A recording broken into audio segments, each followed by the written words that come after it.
Imagine getting slapped with a 30-year sentence for a crime you didn't commit and becoming the punching bag of the nastiest prison in the country. What the bullies didn't realize is that they were actually creating a monster who went into solitary confinement as a weak kid and walked out as a ruthless beast, turning chopsticks into lethal weapons to taking down mafia bosses with his bare hands. Skull up, because Tojo's revenge is about to be absolute chaos. The story takes us to Nerira prison in Sector 4, inside a mess hall full of inmates.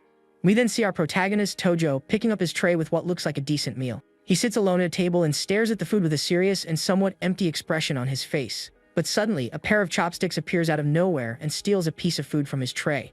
Tojo looks to the side with a visibly annoyed look at the attitude of the guy who provoked him. Then one of the bullies glares at him and aggressively asks what he's looking at. The other big, tattooed guy just smiles with disdain and challenges the young man to do something.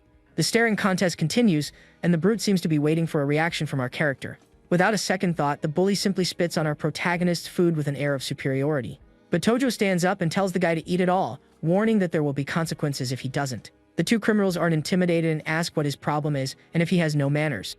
And then the brute calls him a killer, which clearly hits a nerve with the protagonist. Tojo then stomps hard on the table and promises to get revenge on everyone who framed him unjustly. He lunges at the bully, wanting to make him feel the same suffering he felt. Our hero's face shows an uncontrollable fury as he goes on the attack. With that, the big guy is completely shocked by the boy's unexpected and violent reaction.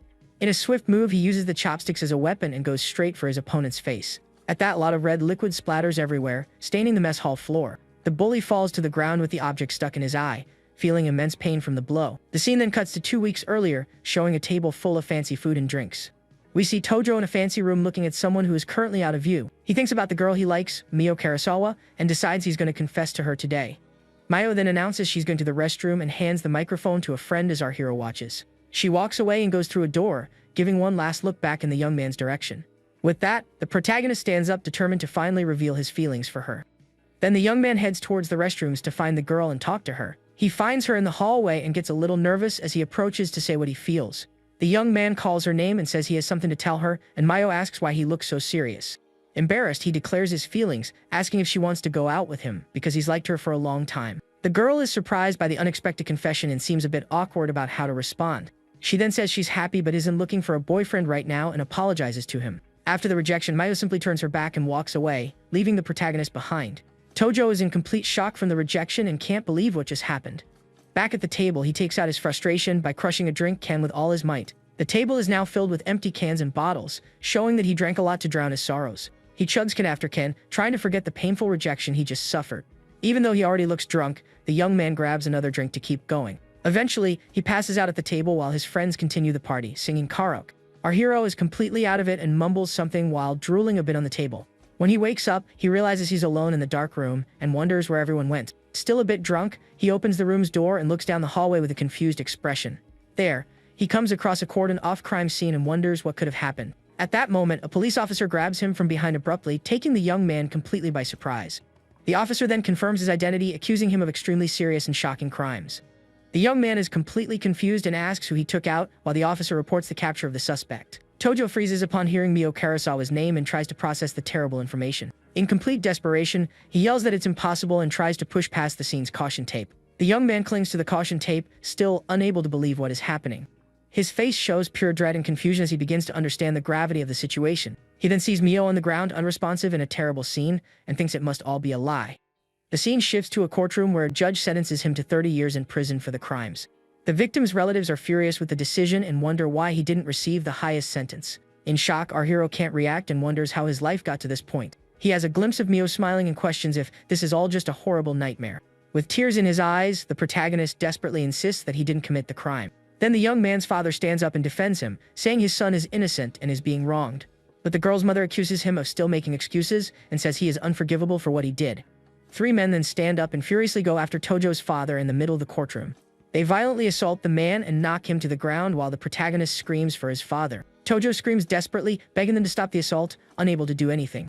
Even while being beaten, the young man's father yells for him not to worry, that he will prove his innocence. Back in the present, the scene takes us to our protagonist's cell in the prison. Inside, he is surrounded by a group of inmates led by an intimidating guy. He and other newcomers are lined up while the veterans look them over with contempt. Holding his things, one of the guys asks Tojo what crime brought him there. The young man is intimidated by the threatening glare of the big, tattooed guy and can barely answer.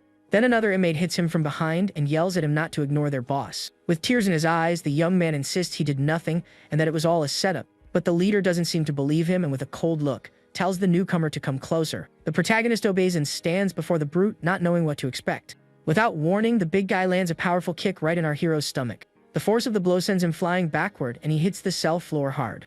The guy lifts him up and asks if he's the one responsible for the crime, and the young man denies it again. Annoyed that he's still denying it, the boss orders another guy to hit him with another kick. One of the aggressors says he can't stand people like him and challenges him to react somehow. The leader then gets tired of the situation and tells his henchmen to tie our character up. They grab him tightly while the young man yells and tries to break free without success. His hands are tied firmly with a rope, leaving him completely defenseless. One of the henchmen approaches with a sadistic smile and asks if he still thinks he can resist. And then he delivers a violent punch to the protagonist's gut, who suffers from the impact. The brutal beating continues, and the young man endures the blows, gritting his teeth in pain. The inmates use him as a punching bag and assault him nonstop while he's tied up. After the beating, he is left hanging there, all bruised and covered in his own red liquid. The cell boss then grabs his hair and glares at him while he can barely stay conscious. He threatens him, telling him not to say anything to the guards or things will get much worse. The brute reinforces the warning, but our hero glares back at him with deep hatred in his eyes. Sometime later, a guard calls the protagonist for a private talk in the hallway. The officer then reveals devastating news that the young man's parents were in an accident. He also asks about other relatives, as life in there will be tough without financial help from the outside. The guard insists on the question, but the young man is in complete shock and can't say a word. With tears streaming down his face, he finally answers that he has no other living relatives. The officer then sighs and says he no longer cares about his fate, dismissing him coldly. The guards leave to get something to eat, leaving our character alone and completely helpless. With that, the scene takes us back to the mess hall, showing the same tray of food from the beginning. And we see Tojo again sitting at the table, but now with a look completely transformed by pain. Again, one of the bullies approaches and steals a piece of his meal with the chopsticks. This time, the protagonist glares back at him with silent fury and a dark determination. The henchman gets angry and asks what he's looking at, while the boss just watches the scene. The other criminal smiles with disdain and challenges him to do something, thinking he won't react. But the boss notices the change in the newcomer's eyes and becomes alert to the tension in the air. The bully repeats the provocation and spits on our protagonist's food to humiliate him. But this time, Tojo stands up with a cold look and tells the guy to eat everything he spat out. The criminals laugh at him and ask what's wrong with his face and if he has no manners. Then the brute calls him a killer, which unleashes all the pent-up anger inside the young man. With that, he remembers Mia's rejection and how his life fell apart from that day on. The image of his father being beaten while promising to prove his innocence also comes to his mind. He recalls the humiliation of being tied up and beaten by those same inmates in the cell. And he wonders why he had to suffer so much with all these injustices in his life. The young man then concludes that he has already lost everything and has no reason to hold back anymore. Thinking that no one would care if he were gone, his hand trembles with rage, tightening its grip on the chopsticks. The word killer echoes in his mind and a dark, terrifying smile forms on his face. But he decides he can't be gone just yet, as he has a new purpose to keep on living. So he stomps hard on the table and vows to get revenge on every single person who framed him. He lunges at the bully, promising to make him feel the same suffering. His face twists into an expression of pure fury and an uncontrollable thirst for vengeance. The big guy is completely shocked and speechless at the newcomer's explosive attitude. In the blink of an eye, he leaps and attacks the brute, using the chopsticks as a sharp weapon. The attack is precise, and a lot of red liquid splatters everywhere from the impact of the blow. The bully falls to the ground with the object stuck in his eye, screaming in pain from the serious injury. He writhes on the floor, hand on his face, letting out an agonizing scream of pure pain. The henchman panics and screams for his boss, who is on the ground agonizing in pain. Without hesitating, Tojo punches the wall with force and screams at all of them to just get lost. With that, one of the bullies gets enraged and goes after our hero from behind. But the protagonist turns with a sadistic smile, looking ready for more. Another inmate is terrified by the violent scene and starts to break out in a cold sweat from fear. The young man then drops the chopsticks on the floor and gets ready to fight with his bare hands. He lands a devastating punch on one of the henchmen who had attacked him in the cell earlier.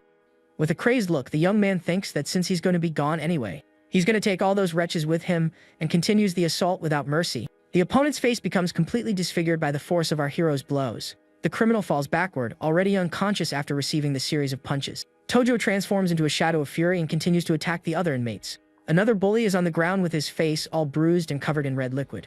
Then one of the henchmen tries to pull the protagonist off the boss, who is still down. He yells for the young man to let go of his boss and tries to land a punch to push him away.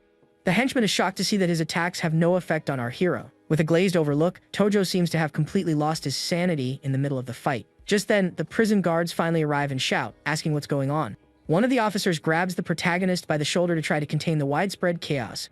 And without a second thought, the guard punches Tojo in the face for causing trouble. But the punch has no effect, and Tojo just turns his head with a look full of hatred.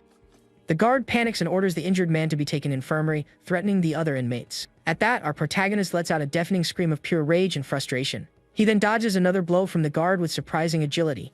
The officer is completely confused by the young man's reaction and speed. He then yells that the young man is trying to run into the wall and tells the others to hold him. With that, several guards and inmates join in to try to restrain our hero. They finally manage to hold him, but the young man continues to struggle with all his might. Tojo keeps screaming desperately while being held back by the others. The scene then takes us to an infirmary where we see an IV being administered. Our protagonist is in bed and seems to have lost the will to live, not having eaten for days. A doctor tells the guard that if he continues like this, his life will be in danger. When the doctor leaves, an old janitor appears at the door of the young man's room. The elderly man starts sweeping the hallway floor near where the young man is. Then the janitor tells the protagonist that he shouldn't throw his life away. Tojo looks at the old man with an empty gaze, showing no apparent reaction. The man asks who will clear his parents' names if he departs like that. The old man's words have an immediate impact, and the young man's eyes widen in shock. He sits up in bed and asks what the janitor just said to him. The man then asks if he has ever considered if what happened to his parents was really an accident. Tojo gets out of bed and asks what the old man is trying to say. The janitor reveals with a smile that it was no accident, and that his parents were eliminated. Furious, the young man grabs the man by the collar and demands to know how he has this information. The old man says there's always something behind it, and asks directly if the boy committed the crime. Our protagonist denies it on the spot, saying firmly that he did absolutely nothing. The man then concludes that it was a setup, and that his parents found proof of his innocence. The young man realizes that makes sense, and says he always found everything very strange from the start. He remembers the scene and wonders who the culprit could be, and the motive for it all. With tears of rage streaming down, he grits his teeth thinking about all the injustice. With a new purpose, he yells that he can't be gone until he can avenge his parents. The janitor gives a satisfied smile upon seeing our hero's new determination. But he warns that in his current state, Tojo won't do anything and that Gariki wants to finish him. The young man replies that it's okay and that there is a way for him to survive. Impressed by his courage, the old man says he liked his attitude and his grit.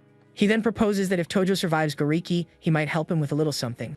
With a mischievous look, the man reveals that his intention is to escape from that prison. After the shocking proposal, the old inmate turns to leave the room. Before leaving, he points to a book and tells the young man to read it when he has free time. Tojo then picks up the book from the table as the janitor walks away down the hall. He looks at the cover and sees that the book is about human anatomy and its weak points. The protagonist then asks who he is, and the old man replies that his name is Sachiya. He tells the young man to just call him Old Timer, and then turns and leaves the room.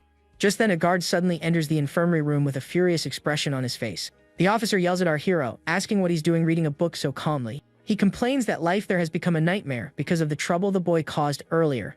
The guard then tells him to get up and says he's going to solitary for a month to cool off. He throws him hard into the cell and says that if he wants to be gone so badly, he can do it in there alone. Tojo is left in the complete darkness of solitary confinement with only the light from a small window. Holding the book, he thinks that he no longer has any desire to give in to the darkness. With a determined and hate-filled look, he vows to himself that he will have his revenge. The scene moves forward 15 days, and we see a hand putting a key in the cell door's lock. The same guard opens the door and shouts that it's time, telling him to come out if he's still alive. But upon looking inside, the officer is completely shocked and speechless at what he sees. From the darkness of the cell emerges the silhouette of Tojo, now with an incredibly muscular physique. His body is totally defined and ripped, showing the result of his intense training. The guard stammers, asking what he's been doing in there, and the young man says it was nothing much. With a sinister smile, he claims he was just reflecting on his sins. Next, the scene takes us to the prison yard where several inmates are working. Our protagonist walks with firm, confident steps across the yard with a new posture. One of Gariki's henchmen spots him from a distance and seems surprised to see him around again. The henchman shouts to the other inmates, announcing with a malicious smile that Tojo has appeared in the yard. With that, several criminals armed with iron bars surround our hero, ready to attack. But the protagonist doesn't seem the least bit intimidated and cracks a sinister and confident smile. Then the gang leader, Gariki, appears and says he got out of the hospital early just for him. He points to the scar on his face and swears he'll make the young man pay 100 times over. The brute then gives the order for his henchmen to get our protagonist with everything they've got. The inmates charge as a group towards the young man, trying to take him down with their numerical advantage. Our hero braces for combat with a serious and focused expression on his face. With incredible speed, he dodges the blows and hits the criminals with precise elbow strikes. Gariki is shocked by the scene and yells at his henchmen, threatening them if they don't defeat him. Tojo grits his teeth with anger and continues to fight with impressive ferocity. He lets out a powerful war cry as he prepares to face the rest of the gang. The young man stumps hard on the ground and charges at the other bullies surrounding him. Like a blur, he moves between the enemies and takes down several of them with swift and brutal blows. Furious with what he sees, the gang leader decides to join the fight and goes after our hero. But the protagonist intercepts Gariki's punch and uses it to grab several iron rebars. With a look full of hatred, he yells for the brute to go away once and for all. He then lifts the big guy up and throws him with all his might onto the iron rebars. Gariki lets out a scream of excruciating pain as he's hit by the iron rebars on the ground. From the roof, the other gang members watch the scene in shock and shout for their boss. From the top of the building, our hero throws Gariki with all his force down into the prison yard. He then jumps from the roof and lands on top of the brute to finish the job once and for all. Lying on the ground, he thinks about those who tormented him and those who framed him. With a look full of hatred, he vows to himself that he will crush them all. But before he can do anything, guards and other inmates rush to intervene in the fight. One of the officers shouts for Tojo to stop what he's doing before it's too late. He warns him that if he takes the brute's life, he will certainly receive the highest sentence. Upon hearing this, the young man stops and realizes he can't be gone without getting his revenge first. He grits his teeth in frustration and holds back from delivering the final blow to his enemy. With a cry of rage, the protagonist stands up while the other inmates watch him with fear. After this incident, his sentence is increased by another 20 years, and his reputation in the prison changes. In the infirmary, he recovers from his injuries and continues his studies with the anatomy book. The guard informs him that Gariki has been transferred and will be in a wheelchair forever. The officer asks if his wounds have healed, and the young man says he's going back to his cell. Tojo realizes that now no one wants to get involved with a crazy guy who isn't afraid of his own end. He then gets out of bed and walks down the hallway with a new aura of danger. In the hallway, he meets the old janitor again, who looks at him with a smile. Our protagonist says he survived and calls in the old-timer's promise to help him escape. The man laughs and says he will help, but he needs the young man to create an opportunity for them. Our hero then asks what he needs to do for the escape plan to work. The old inmate cracks a mischievous smile, revealing a plan for our hero. He then whispers in Tojo's ear and says he needs to cause a major disturbance in the prison. The protagonist asks what comes next and questions if he can really trust the old-timer. Tsuchiya explains that the sewer grate in the kitchen has been loose for a long time. He says that if the young man causes a commotion, they can use the chance to escape through the sewer. The man also tells the boy to go check for himself if he doesn't believe his words. But our hero says he doesn't need to, and that he'll do anything to get out of that place. Determined, he assures the old-timer that he can leave everything to him. Sometime later, the young man is taken by a guard back to his old cell. Upon arriving there, Gariki's former henchmen are completely surprised and scared. The guard locks the cell, and our hero faces the other inmates with an intimidating look. With a sinister smile, he challenges anyone who wants to avenge Gariki to take a step forward. But the bullies panic and say it was all a misunderstanding and that they hated their old boss. They then start to suck up to the young man, saying that he is their new boss now. Everyone agrees and starts chanting the protagonist's name as the new leader of the cell. With that, Tojo takes full control of the cell with a look of pure domination. The scene then shifts to the mess hall where we see our hero eating his meal. One of the inmates takes a piece of meat from his own tray and offers it to the new boss. Smiling, the henchman places the food on Tojo's tray as a sign of respect. Then other criminals join in and start offering their best portions of food. But the young man feels awkward and says he can't eat that much food at once. At another table, some inmates comment that Gariki got beaten by that newcomer and will be bedridden forever. A bearded brute complains that the new leader hasn't come to pay his respects to him yet.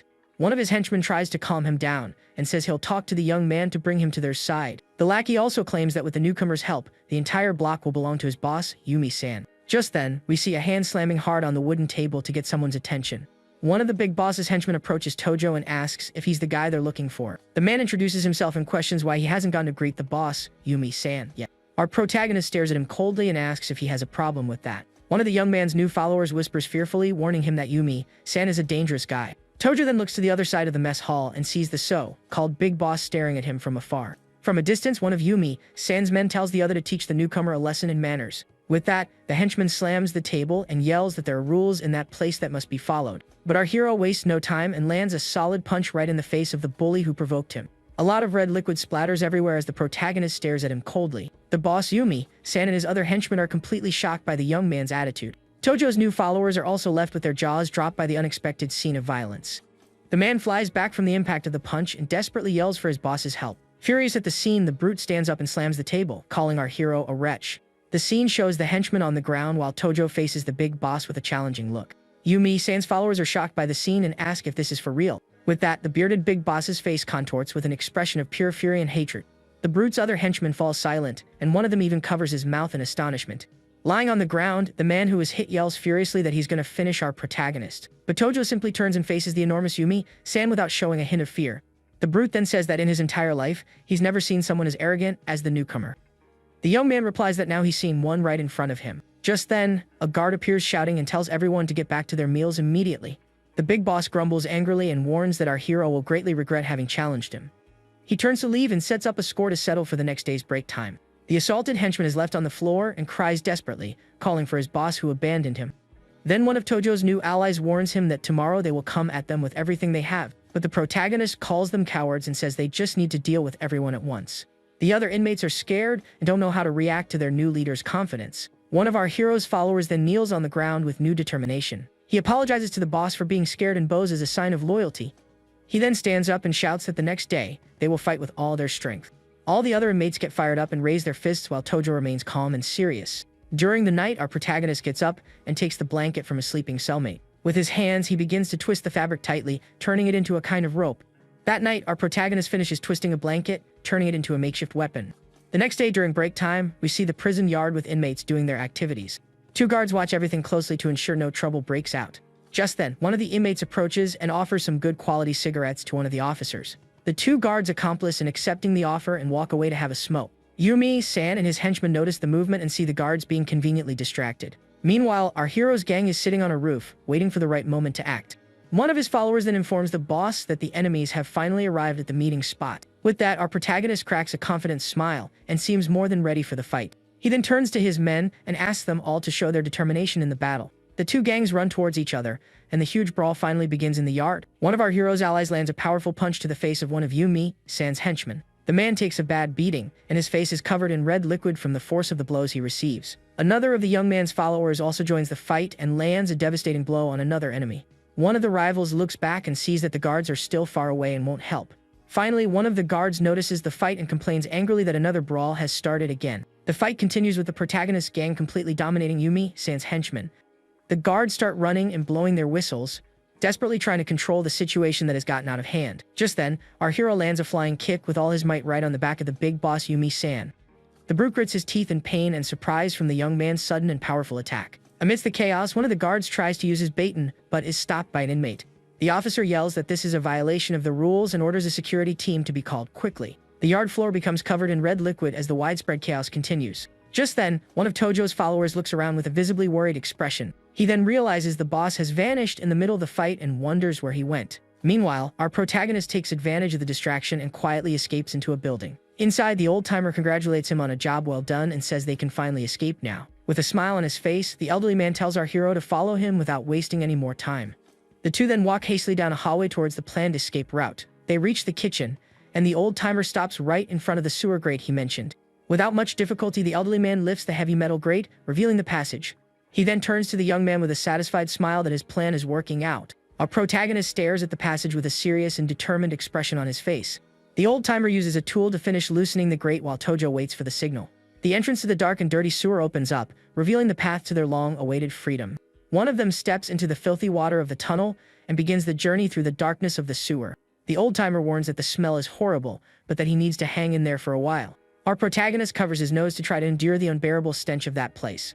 They continue moving through the dark tunnel as several rats scurry past them. The sewer is completely infested with rats everywhere, creating a disgusting scene. The old-timer then announces that they have finally reached their destination at the end of the tunnel. They arrive at a large metal grate that appears to be the final exit from the sewer. Our protagonist then asks what they are going to do now to get out of there. But the elderly man tells him to relax because he has already made all the necessary arrangements. He reveals that he's been there a few times before and managed to loosen one of the iron bars. With that, the old-timer tells the young man to push the bar hard to open the passage. Tojo approaches the grate and with a bit of effort, manages to dislodge the metal bar. The passage is open, and they can finally get out of the sewer to freedom. But upon getting out, our hero is surprised by an unexpected attack from his companion. The old-timer shoves a sharp object into the young man's chest with a malicious smile on his face. He says that the protagonist's mission ends there, and that he will grant his wish to be gone. From the blow, Tojo stumbles backward and falls to the ground, feeling immense pain. The man then turns and starts to walk away, leaving the young man behind. But our hero manages to grab the old-timer's leg before he can escape. The traitor is shocked to see that the young man is still alive and looks at him in surprise. Tojo then says he found it strange that a complete stranger would help him like that. He reveals that as a precaution, he had several things on his body to protect himself. With that, he shows that the object only pierced the book he had hidden in his clothes. The old-timer praises the young man's cleverness while Tojo says he won't trust anyone anymore. But the elderly man reminds him that he was the one who taught him to fight and challenges him to face him. Without wasting time, Tojo lunges at the traitor and attacks him with a powerful punch. The old-timer holds the blade firmly and seems ready for a serious fight. He then says there's only one chance to win and blames the young man's navy if he loses. But our protagonist is not fazed by the taunt and faces the challenge with determination. With a swift move, he throws the twisted, wet blanket on top of the enemy, and taking advantage of the distraction, he lands a devastating punch right in the elderly man's face. The old-timer falls to the ground screaming in pain and desperately covers his face with his hands. He then realizes it's lime and asks when the young man managed to prepare all that. Tojo reveals that he knew about the blade and the acid thanks to a guy who snitched on the plan. Even blinded, the traitor gets up furiously and swears he will take the protagonist down with him. But our hero shows a vial of poison and asks if he's looking for that. In a flashback, we see that the young man switched the vial of acid for one of water without the old-timer seeing. The old man's face twists into a mix of shock and pure rage at the revelation. Furious, the old-timer attacks with the blade, but the young man easily dodges the blows. Our protagonist then counterattacks with another precise punch right on the enemy's chin. And to finish it off, he lands a powerful kick that sends the traitor flying far away. Down and defeated, the old man admits that he was truly naive to underestimate the young man. Tojo then picks up the blade and says he won't make the same mistake again with him. The old-timer laments that it's a shame to be defeated by someone like our protagonist. Without hesitation, our hero delivers the final blow to the traitor, ending it all at once. To make sure, our hero takes the vial of acid and pours it over the old-timer's body. He then thanks the traitor for making him a step stronger with everything that happened. Finally free, he walks down a dirt road with the city skyline in the background. The young man closes his eyes and takes a deep breath, feeling the scent of freedom for the first time. He then ties pieces of meat to his back with some makeshift straps. Then he throws the improvised package of the water to serve as bait and a distraction. Free and with a new purpose, he tells himself that now it's time for his revenge. The scene then shifts to a diner where some prison guards are eating. The owner of the place comments that they are looking for the escapee who hasn't been caught yet. One of the guards confirms and says he thought there were 2 escapees, not just one. The owner then explains that the young man was found without life, while the old man disappeared. With a smile, one of the officers says that the old-timer is not an ordinary person to deal with. He then rips the identification tag off a prisoner's uniform he has. In the guard's imagination, he sees the scene of Tojo pouring acid on the old-timer's body. The diner owner comments that the young man's departure was quite tragic either way. But the officer says he deserved it because he was imprisoned for terrible and unforgivable crimes. Another guard then reveals that the young man's parents stole the autopsy report to prove his innocence. The officer is shocked by the revelation and starts connecting the dots of the whole story. He realizes that the parents were eliminated so that the truth would never come out. Meanwhile, in the same diner, a man in a cap stands up, seemingly having heard everything. One of the guards calls out to the man in the cap, and the young man slowly turns to face him. The officer doesn't recognize him and just stares at him with a serious and slightly suspicious expression. He then warns him not to wander around too much because a dangerous fugitive on the loose in the city. With a calm expression, our protagonist says he understands the prison guard's warning. Elsewhere, we see a well-dressed man walking and whistling calmly down the street. Our disguised hero observes him from a distance and starts following him without being noticed. The man continues his walk and wonders what he's going to eat when he gets home later. But suddenly, he is surprised from behind, and a blade is pressed against his neck. The young man panics and says he has no money as he's just a part-time employee. Our protagonist tells him to shut up and answer his questions honestly. He then asks who instructed him to set up Gakyu Tojo, and the man is shocked. The young man asks what he meant by you too, and the man becomes visibly nervous. He yells for our hero not to get involved and threatens him, telling him to leave immediately. Tojo has a flashback of his friend Yuji and wonders if he was also hurt because of him. Without a second thought, he shoves the blade into the man's leg with all his might. As the young man screams in pain, our protagonist takes off his cap and asks who did that to Yuji. The man is terrified upon finally recognizing his attacker and asks if he is Tojo. Our hero ignores the question and demands to know who made him give false testimony in court. But the young man refuses to talk and says the mastermind is not someone he can defeat. Angered by the man's stubbornness, our protagonist assaults him with a series of punches. With the blade to his neck, Tojo pressures him and gives him one last chance to cooperate. Scared, the young man says he doesn't know who the mastermind is, but reveals that Rei Amano paid him. Our protagonist is surprised by the name and wonders who this Rei Amano could be. He remembers her and realizes that since she's Mayo's best friend, she must know the whole truth. Furious and full of hatred, he demands to know where this girl can be found. The man begs for his life and reveals that she works as a hostess at the Grandia nightclub. The young man says he has told him everything and pleads to be spared as he was threatened to do it. He continues to beg for his life and promises to cooperate if our hero lets him go. But our protagonist doesn't listen and gags the man so he can't scream. With a cold look, he tells the young man not to worry because he's not going to finish him now. Then our hero simply kicks him hard into a nearby well. From above, he warns that if anything happens to him, the man will stay there to starve. After the warning, he turns and walks away, leaving the young man trapped in the darkness of the well. At the bottom of the well, the man is completely terrified of his cruel and uncertain fate.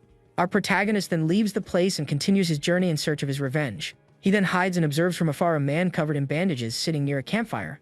The man laments that someone has passed and says he didn't even get to take revenge on who did it. With a determined look, our hero recognizes the man as his old friend Yuji. In a flashback, we see that Yuji was a tough guy who always stood up for the weaker ones. He then comforts the young Tojo and promises that no one will ever mess with him again. Yuji then punches the ground in anger and swears he will find the truth to prove his friend's innocence. After yelling, he ends up passing out from exhaustion right there near the lit campfire. Our hero thinks that he can't involve his friend anymore and vows to settle this debt alone. With that, he goes to the Grandia nightclub to finally find this Rey Amano. There, he sees a brute leaving with a girl who seems to be Amano. The young woman says goodbye to the man and thanks him for the night, promising a next time. Then she looks at her watch and tells herself that it's time for her to go. So our protagonist starts following her carefully through the dark city streets. He then pulls out a blade and prepares to approach her to get the answers he needs. But her bag makes a noise, and he is surprised, thinking he's been discovered. The girl answers her phone and says she's already left work and is heading to the usual spot. Our hero continues to follow her closely to find out where this meeting place is. She then enters a place called Net Paradise, and the young man watches everything from afar. He thinks the place belongs to a criminal named Haruto Kagami, and that she is meeting with him. The protagonist crushes a can and realizes that this Kagami will arrive soon and that this is his only chance. He then enters the place, and the girl mistakes him for someone else and complains about the delay. But when she turns around, she gets scared and asks who he is and how he got in. Calmly, our hero holds up a soda can and says he just came to deliver a drink. The girl reaches out her hand to take the can without suspecting a thing. But in a swift move, he seizes the chance and grabs her wrist with all his strength. With that, he immobilizes her and presses the blade to her neck, warning her not to make a sound. With a cold look, the protagonist then asks if she can recognize him. She is completely shocked and stammers Tojo's name, wondering how he's alive. He then questions why she framed him, but the girl denies it and asks if he really thinks it was her. She explains that the setup cost a lot of money and that if she had that kind of cash, she wouldn't be there. Our hero then seriously asks who the real mastermind behind it all was. Amano warns him that it's better he doesn't know, because the guy is untouchable and tells him to run away. But the protagonist presses the blade harder, making a small cut on her neck. With a crazed look, he gives her one last chance to talk before something worse happens. Scared, she finally reveals that the mastermind was Koki Yoshida, leaving our hero surprised. The image of a white-haired man comes to his mind, and he wonders why it would be him. The girl then points inside the place and reveals that the person he's looking for is waiting. Amado says she's told him everything she knows and begs him to stop digging deeper and just leave. But the young man says his parents are gone, and now he has a reason to keep living. He then lets her go and calmly says they can have a drink sometime. The girl turns and seems to agree with the proposal while writing something on a piece of paper. But our hero says that only revenge is left for him and tells her to choose if she's with him or against him. She then hands him the paper and promises to explain everything later, asking him to leave quickly. Tojo takes the paper and sees that what looks like a phone number is written on it. He agrees to call the next day but warns that he will have no mercy if she tries to trick him. Just then, the so-called Koki Yoshida appears in the hallway with his henchmen and walks towards our hero. The group approaches, and the protagonist faces the man in the pink suit with a serious and focused look. A drop of sweat runs down his face as he prepares for the inevitable encounter. The two then stand face to face in the middle of the hallway in a moment of pure tension. Yoshida stares at him for a moment and thinks he's seen that face somewhere before. He then asks what happened to the young man's neck, and he makes up some excuse. Later, lying in his bed, our protagonist recalls the events of that fateful night. In a flashback, he remembers seeing Yoshida talking and drinking with Mayo at the karaoke bar. He also recalls seeing Amano and Mayo singing together while he watched everything from afar. The scene of himself passed out drunk at the table also comes to his mind clearly. Then he remembers seeing Yoshida and Mayo leaving hand in hand while he was drunk. With tears in his eyes, he wonders why that wretch took everything from him like that. With his fist clenched in hatred, the young man screams Yoshida's name with all the strength in his lungs. The next day, we see our hero using a payphone to make an important call. He then arranges a meeting with Amano at the park near the river for that same evening. On the other end of the line, the girl agrees to the meeting and seems to understand the situation. Elsewhere, we see Amano singing with a man on a couch to keep up appearances. That night, the girl arrives at the meeting spot and waits for our protagonist alone. Our hero then appears behind her with a serious and determined expression on his face. Without beating around the bush, he gets straight to the point and asks exactly how his parents passed. The girl then reveals that his parents got the original autopsy report and were planning a new trial. But Yoshida got scared of the truth leaking and staged an accident to eliminate both of them at once. The image of his lifeless parents comes to the protagonist's mind, filling him with pain and hatred. With tears in her eyes, the young woman turns to the young man and apologizes for everything that happened to him. Furious, he shoves her and yells that apologizing now means absolutely nothing to him. She says she doesn't expect forgiveness, but wants to tell the whole truth as a form of repentance. He then grabs her and asks what was in the report and how Mio really passed away. Amano reveals that the report showed fluids from 3 different men, but none of them were his. Our protagonist is completely shocked by the revelation and can't believe what he just heard. She continues and says that Yoshida and his friends offered money, and Mio went willingly. In a flashback, we see the villain offering a card to the girl while other men watch. Mayo then asks with a mischievous look what kind of fun they had in mind for the night. Amado says they forced her to use substances, and with a high dose, she couldn't take it and passed. The scene shows Mio at a party while a guy offers her more substances to use. Then, a man forces her to consume a white powder against her will in the middle of the party. One of the guys then takes her to a room and bothers her while she is completely defenseless. Suddenly, they realize she isn't moving and panic at the unexpected situation. Tojo is devastated and can't believe the girl he loved was that kind of person. Angrily, he holds her tightly and asks why they decided to frame him of all people. She explains they needed a culprit and used the story of the confession to create the sham. With a dark look, our protagonist asks if everything she told him is really true. Amano reveals that Yoshida also threatened her life, which is why she also hates him very much. With his fists clenched in hatred, the young man vows to himself that he will crush the villain no matter what. But the young woman warns him that after the incident, Yoshida's father hired 8 bodyguards for him. She explains that they are all professionals and that he will never get close, so he should run away. The girl still tries to convince him, saying she's sure his parents would want him to live. Our hero says he will let her live for telling the truth but warns her not to interfere. He then asks her to come with him, and the two walk together across the park's footbridge. The young man explains that as a precaution, he can't let her go until everything is finally resolved. He then asks her to hand over her cell phone, and the young woman obeys without questioning his order. But suddenly, the protagonist attacks her from behind with a precise blow to her neck. He then throws her into the well, and she says she deserves it but begs him not to pass away like that. With a cold look, the young man warns that if he is gone, she can starve in there with the other guy. At the bottom of the well, Amano looks at the other prisoner and thinks that this is her deserved punishment.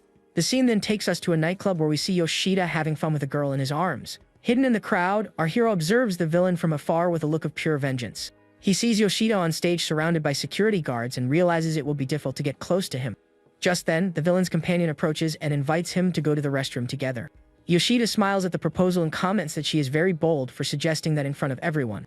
He tells his security to wait and walks away with the young woman as our hero watches everything. Our protagonist realizes this is his only chance and that it's worth risking everything now. But when he tries to follow, one of the security guards stops him and tells him to halt immediately. The young man then stares at him coldly and asks if he can't even go to the restroom in peace. The guard continues to stare at him with a suspicious look, trying to assess the situation. After a moment of tension, the security guard finally gives in and tells him to go ahead. Already in the restroom, our hero hears some suspicious noises coming from inside one of the stalls. He approaches the door and knocks to get the attention of whoever is in there. From inside, the villain yells at him not to disturb them, and our hero prepares to attack. With a powerful kick, he breaks the door from the bottom and hits Yoshida squarely with the impact. The girl who was with the villain is on the floor, completely frightened by the sudden intrusion. Furious, Yoshida gets up and yells, asking who the heck he is and if he wants to be gone. Without wasting time, our protagonist lunges with a blade in hand towards his enemy. The villain's companion screams in terror as Tojo manages to cut his neck. Yoshida holds his neck in pain and shouts, asking what the young man is doing there.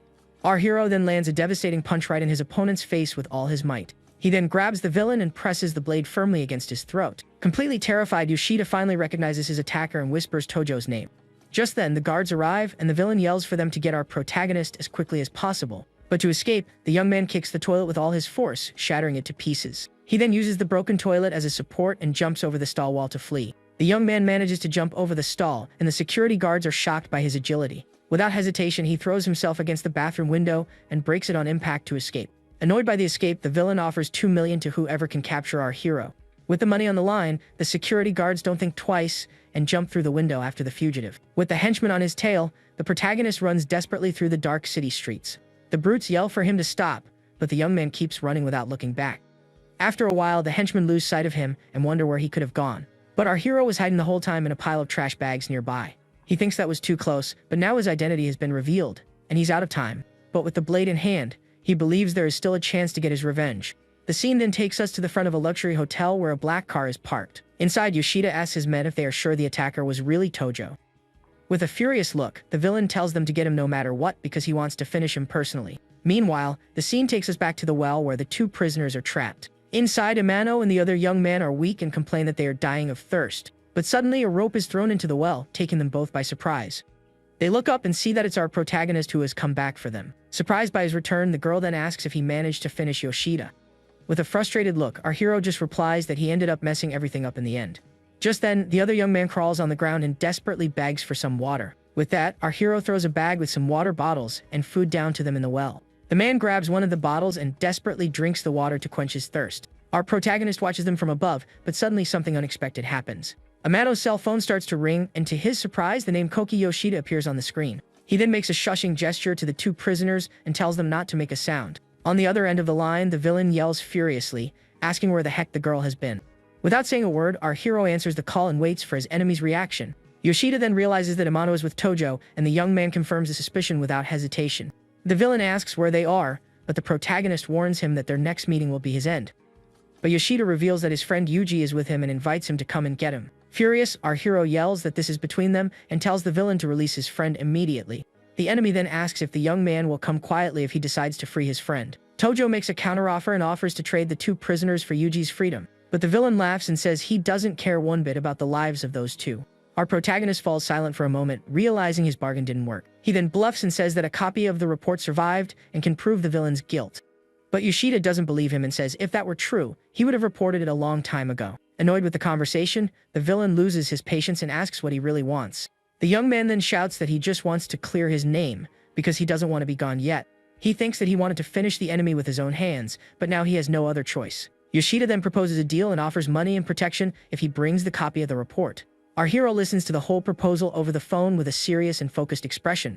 With a determined look, he accepts the deal and tells the villain to send the meeting location. Then the protagonist hangs up the call, ending the negotiation with his greatest enemy. The two prisoners panic and warn him that it's obviously a suicide trap. But Tojo coldly replies that he already knows that, and unfortunately, there's no other way. He then throws the cell phone on the ground and says he might not come back and that they can do whatever they want. Desperate, Amano grabs him and yells that he's going to meet his end because he doesn't even have the copy of the report. The young man says he can't drag Yuji into this anymore and that this is his last chance. Sometime later, we see our hero in a clothing store picking out a new look for the confrontation. With his new clothes, he walks down the street while a cook complains that his knife is missing. For his plan, the protagonist stops by a store and buys 2 bottles of a strong drink. The scene then takes us to an abandoned and ruined building where he makes his preparations. Inside, he lights a fire and sits on the floor with the drinks and the knives he took. With great concentration, the young man begins to wrap his hands, preparing for the final battle. He then pours the drink on the floor and uses the fire to create a circle of flames around him. With his hands wrapped, the young man slams them hard on the ground in a gesture of determination.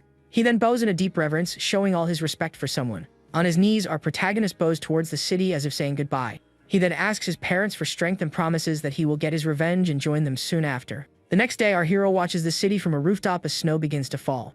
At Yoshida's mansion, the security guards are surprised to see that the wretch actually showed up. With firm steps, the protagonist walks towards the henchman without showing any fear. From a balcony, the villain watches the scene with a satisfied and confident smile on his face.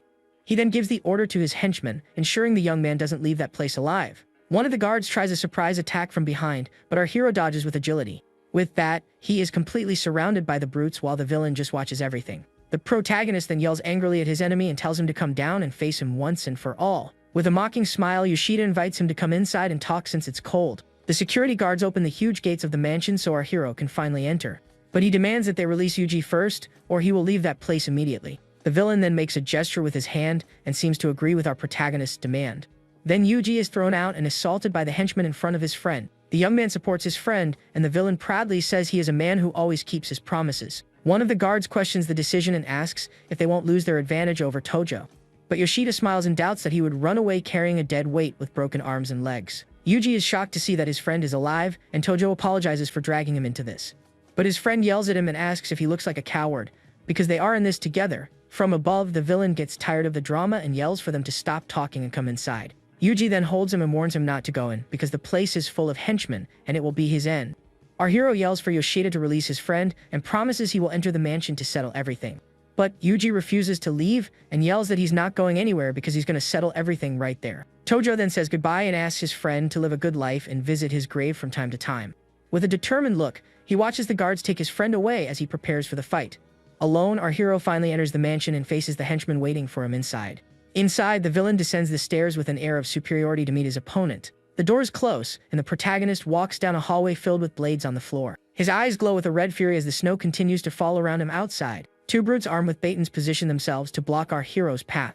From the top of the stairs, Yoshida asks if he finally brought what they agreed on before. But the young man replies that he's not an idiot and asks if the villain thinks he would bring something so important. Injured, the enemy yells for him to stop stalling and asks if he thinks he's afraid of that. With that, the henchmen charge as a group towards the protagonist, ready for the attack. But our hero reveals 2 bottles of drink and tells them not to be tense and to have fun. The villain looks at him with disdain and asks if that is some kind of gift for him. The camera focuses on the 2 bottles of drink that the protagonist holds firmly in his hands. At that moment, a pair of elegant shoes enters the scene, drawing everyone's attention. At the mansion's door, an imposing man appears with the silhouette of other henchmen behind him.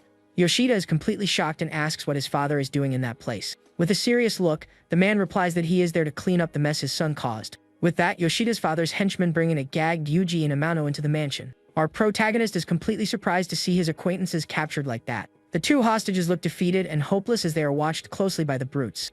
The man then says that if you're going to do something, do it right and without leaving any trace behind. The villain is shocked and asks if his father is going to eliminate everyone since Amano was on their side, but the older man calls him knave and questions if he really thinks the girl is loyal to him. He then reveals to everyone that she was the one who leaked the autopsy report to our hero's parents. Tojo is speechless at the revelation and looks at the young woman, trying to understand the whole situation. Furious with the betrayal, Yoshida slaps the girl violently across the face with all his might.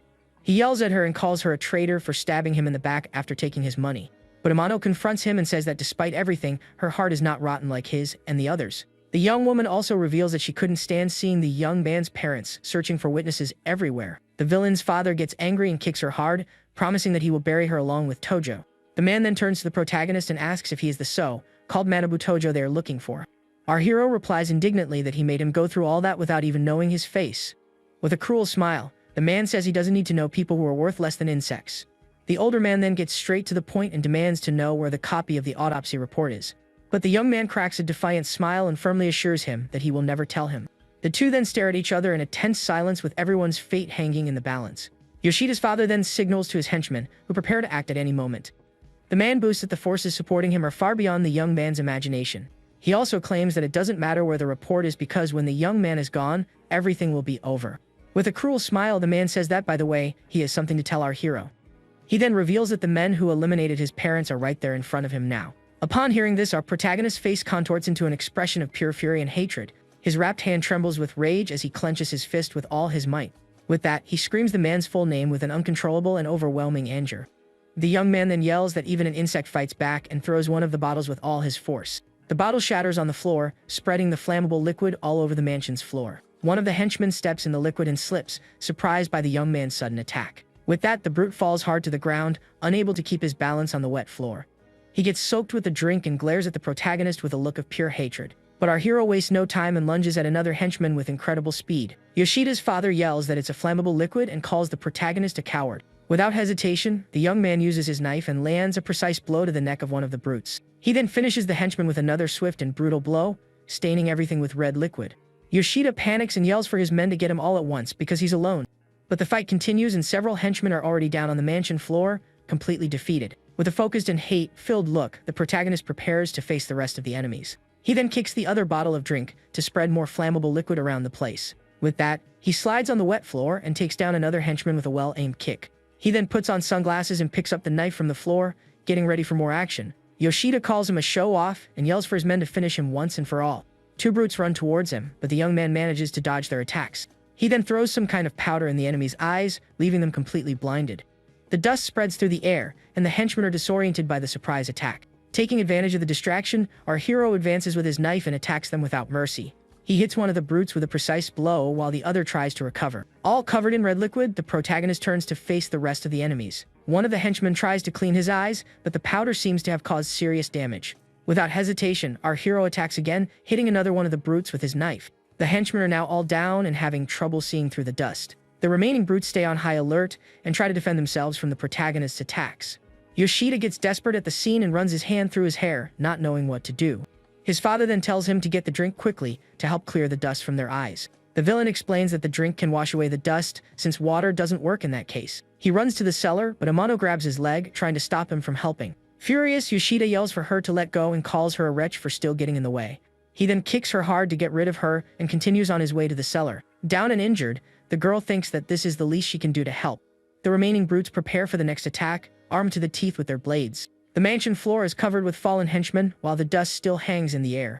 With the drink, the guards finally manage to clear the dust from their eyes and get back to the fight. The man tells them not to panic and warns them to be careful with the liquid on the floor. Now recovered, the enemies prepare to surround the protagonist again with everything they've got. One of the henchmen then jumps over the staircase to attack our hero with a surprise blow. He manages to knock the young man to the ground and pins him with a knife right at his neck. With a victorious smile, the older man gives the signal for his men to finish the job once and for all. The other brutes advance on the protagonist, who seems to be completely trapped. But suddenly Yuji gets up and with a war cry attacks one of the henchmen from behind. Even injured, he holds the guard tightly and endures the blows to protect his best friend. The henchman then tries to hit Yuji with a knife to get out of the bear hug. But our hero manages to block the blade with his wrapped hand just in time to save him from the blow. With a swift move, he throws the guard away with impressive and brutal force. Yoshida yells furiously and laments not having finished the young man's friend off first. The protagonist then blocks another henchman's blow, using his arm as a shield. His wrapped hand seems to have absorbed the entire impact of the attack without any major issue. He continues to fight with great ferocity, even being completely outnumbered. With a powerful elbow strike, he hits the face of another enemy who attacks him from very close. Lying on the ground, Yuji challenges Yoshida and yells that he's not afraid and will finish him first. He then throws one of the fallen henchmen at the others, creating a distraction. The remaining brutes prepare for the final attack while our hero faces them. With a confident smile, the young man lights a lighter and asks if they need a light. He then throws the lighter on the ground, igniting all the flammable liquids spread around. With that, the remaining henchmen are engulfed in flames, screaming in pain and agony. Taking advantage of the chaos, our protagonist advances and kicks Yuji in the face to push him away. He then prepares to deliver the final blow to his friend, but the villain intervenes in the attack. With a powerful kick, our hero hits Yoshida's face squarely with great force. The villain falls to the ground, shocked, and wonders how everything got to this point so quickly. Our protagonist then steps on his face with force to pin him to the ground. With a cold look, he asks if his enemy has any last words to say. But Yoshida's father takes Amano hostage and threatens to finish her if he touches his son. The man presses the knife to the girl's neck, ready to carry out his threat at any moment. Our hero dares him and try while Yoshida on the ground desperately begs for forgiveness. The villain promises to clear his name and pay whatever he wants if the protagonist spares him. The older man says to end it and warns that if he touches his son, he will show no mercy. But our hero stares at him coldly and asks if he really looks afraid of being gone. Amano and Yuji yell for him not to worry and tell him to finish them all at once. Our protagonist then demands that the villain hand over all his money to him. The enemy agrees on the spot and says he also has gold bars and will go get them for him. The villain goes up the stairs, and his father thinks there's a weapon in the safe and that the young man will pay dearly. With a victorious smile, the man tells our hero to take the money and get out of there at once. But our protagonist exchanges a knowing glance with Amano, who is injured on the floor and understands the plan. Just then, the older man notices the exchange of glances and strikes the girl with great force. With a swift move, the protagonist throws one of his knives towards the main enemy. The blade flies through the air and hits the elderly man's head squarely with surgical precision. And without hesitation, he advances and finishes the man with a series of brutal and merciless blows. The guy hits the mansion floor, lights out. Amano gets up struggling, looking totally relieved that the nightmare is finally over. Our MC walks over and helps her up while the dude's body is just lying there on the floor. The girl warns him there are guns in the house and they gotta watch their backs. Suddenly, Yoshida shows up packing heat, swearing he's gonna send them all to the afterlife. He comes down the stairs with a suitcase full of cash, screaming he did his part of the deal. But when he gets to the bottom, he sees his dad flat on the floor and completely freaks out. With tears in his eyes, the villain yells at our main guy, asking where their deal went. A voice calls him from behind a folding screen, daring him to come over and settle it once and for all.